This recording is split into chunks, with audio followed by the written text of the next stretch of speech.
जानिए कब पति को अपनी पत्नी और घर अच्छा नहीं लगता।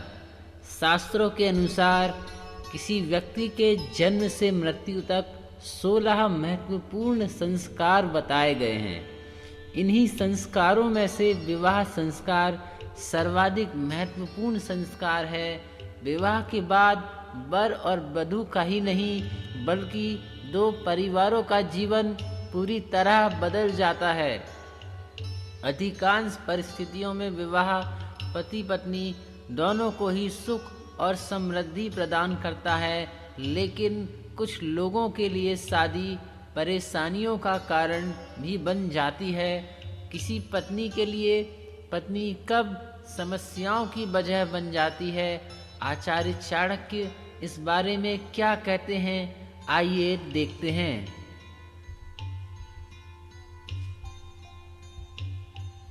इस श्लोक में आचार्य चाणक्य ने राजा, मित्र, पत्नी और शिष्यों से जुड़ी कुछ खास नीतियां बताई हैं। किन परिस्थितियों में ये सभी दूसरों के लिए परेशानियों का कारण बन जाते हैं, यह इस नीति में बताया गया है।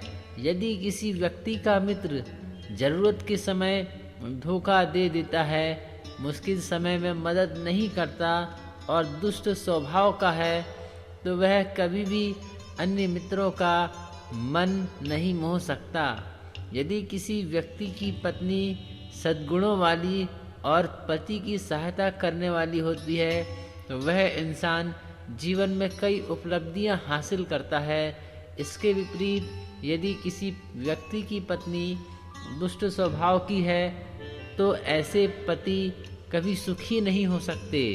जिन लोगों की पत्नी दुष्ट स्वभाव की है, घर में बार बार क्लेश करती है, वाद विवाद करती है, पति और उसके परिवार का अपमान करती है, उन्हें ना तो अपनी पत्नी अच्छी लगती है और ना ही खुद का घर।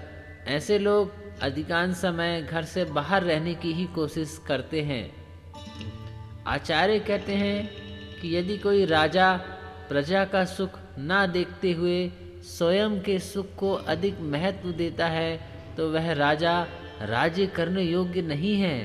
ठीक उसी प्रकार आज के समय में यही नीति प्रबंधक और कर्मचारियों के बीच भी लागू होती है। यदि कोई प्रबंधक खुद के हित के मोह में कर्मचारियों के हित को आहत करता है, तो वह अच्छा प्रबंधक नहीं कहा जा सकता।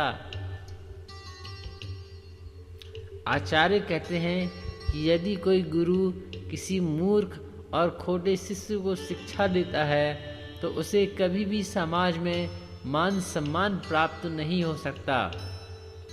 मूर्ख व्यक्ति का बहुत समझाने पर भी वह बुद्धिमान नहीं हो सकता है। मूर्ख शिष्य के कारण उसका गुरु भी समाज में अपमान का पात्र बन जाता है।